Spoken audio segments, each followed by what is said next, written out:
అండి. ఇది గుంటకలవరాకు చూడండి. ఇది మొత్తం ఒకటే చెట్టు. నేను ఇదివరకు ఒక చిన్న చెట్టు తీసుకొచ్చి పెట్టాను. అప్పుడు బాగా వచ్చింది, ఎవరో తీసుకెళ్ళిపోయారు దాన్ని. మళ్ళీ పెట్టాను. చాలా అంటే చాలా బాగా వచ్చింది. దీన్ని ఇప్పుడు నేను ఏం చేసేంత టైం నాకు లేదు కాబట్టి దీన్ని శుభ్రంగా వాష్ చేసేసాను.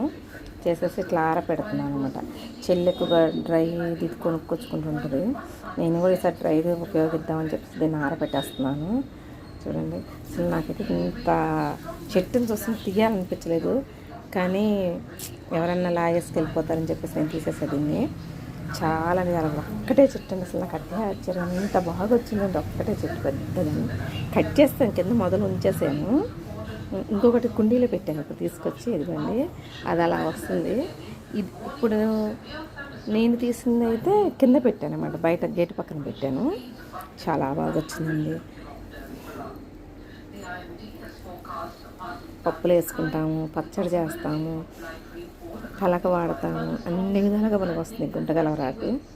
ఎందుకంటే నులి పురుగులు పోతాయి పచ్చడి చేసుకున్న, పప్పులు వేసిన. నేను అందుకని అప్పుడప్పుడు కొద్దిగా ఆకులు తీసి పప్పులు వేస్తుంటాను.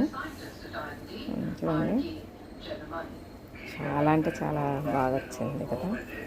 ఒక్కటే చెట్టు ఇంత వచ్చిందంటే అసలు నాకు ఇంట్లో ఆరపెట్టేసుకుంటున్నాను. ఎండలో కాదు నీడలో ఆరబెట్టాలి అంటుంటారు, అందుకని చెప్పేసి నేను ఇంట్లో దండానికి కట్టేశాను.